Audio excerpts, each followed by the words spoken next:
Hello everyone and welcome to another video. Today we will talk about the city of Hawler, internationally known as the city of Erbil. This is our fourth Kurdish city video. Now if you have missed our previous videos about Kurdish cities, you will find a link to them on top of the screen right now, so be sure to check that out. As usual, don't forget to like this video, comment your opinion down below and subscribe to the channel. Also, strategic and economically important center in Kurdistan, alongside being the capital of the local KRG government, Kurdistan Regional Government.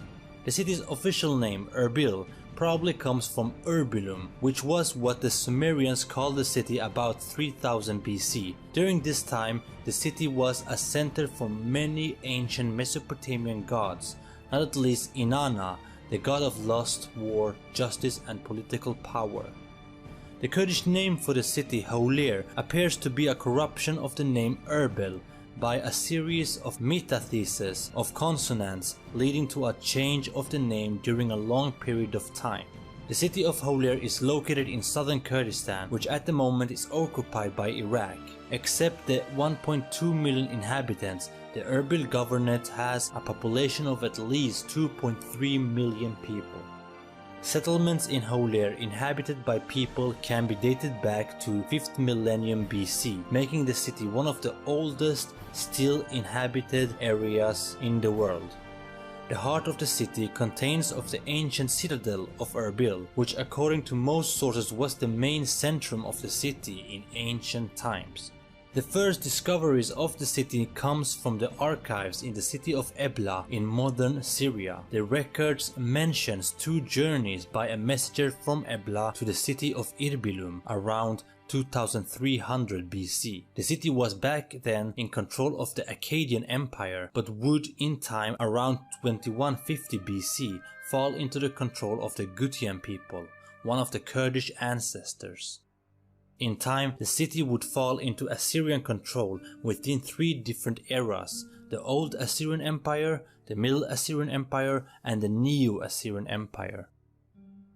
The Median king Sayaxeris, which was the most successful ruler of the pre-Kurdish Median Empire, would eventually conquer Nineveh with the help of an ancient Iranian tribe called the Sagartians.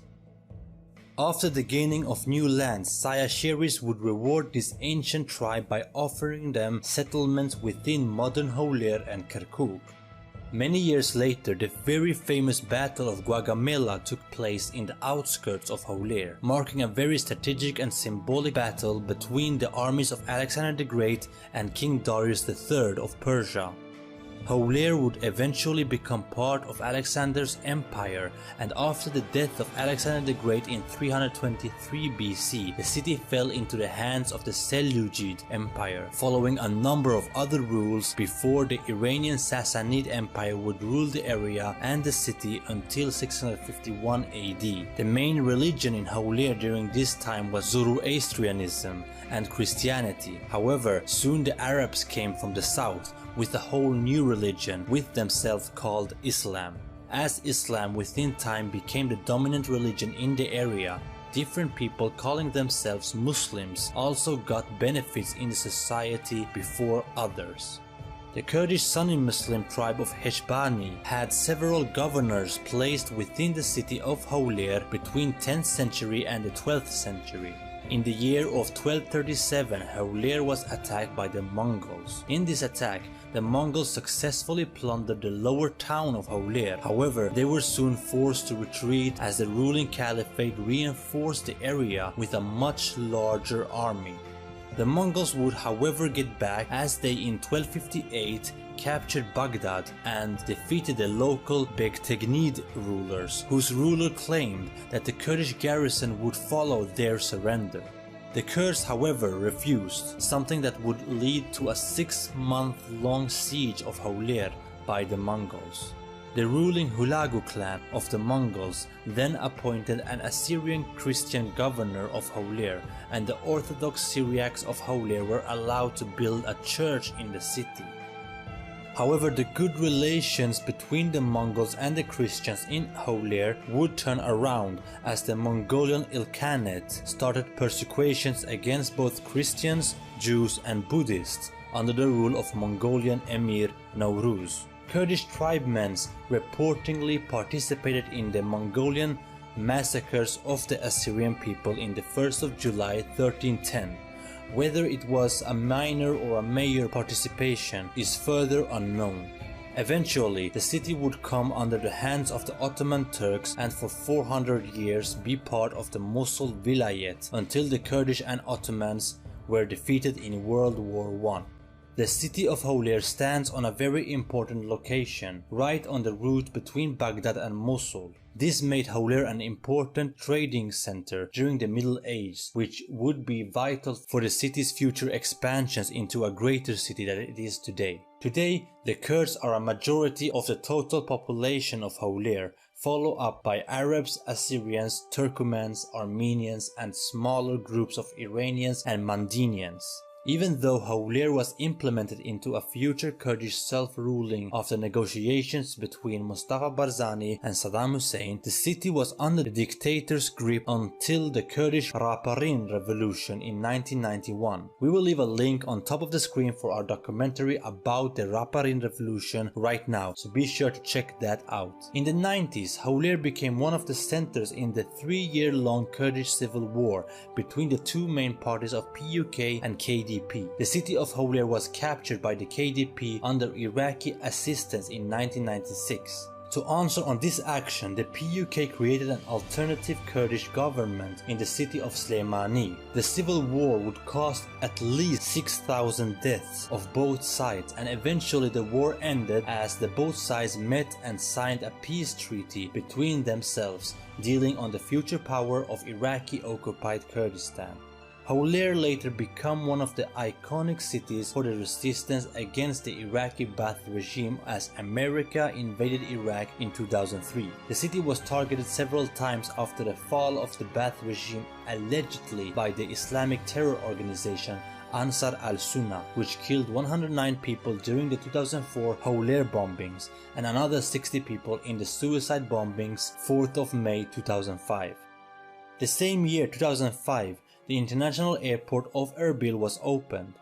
Since then, the world has looked at Iraq as a country of war. However, while middle and southern Iraq has been preoccupied by handling its differences, mostly by conflicts, the Iraqi-occupied Kurdistan has been under constant development in a rebuilding process of an independent country. But the development of KRG, the regional government of Kurdistan, has also faced criticism among the own Kurdish people, not at least for corruption. Now, if you want a video about this, make sure you like this video and show us that you really want us to do this video, and we will of course make one about the KRG status. The big investments on KRG development created a whole new world of business and foreign people coming to the city of Hawler. This also made the city a key point in the war against ISIS, as one of the main reasons America went into war was that ISIS were closing in on the city, something that endangered a lot of foreign citizens, not at least American ones. This was, alongside the situation with James Foley and the execution of other American citizens, the main reasons for America joining in the battle against ISIS. Further on, we plan a very separate video about the citadel of Hawler, where we want to go more deeply into the architect and history of the citadel itself. Shortly, the citadel is one of KRG's most visited tourist attractions, with a history that dates back to the beginning of Hawler city. South of the citadel we have the famous Kaysari Bazaar, which is from the 13th century AD. In this bazaar you can buy everything from honey, yogurt and cheese to rugs, paintings and televisions. Today, the citadel has been inscribed in the World Heritage List, and this was made in 21st of June 2014.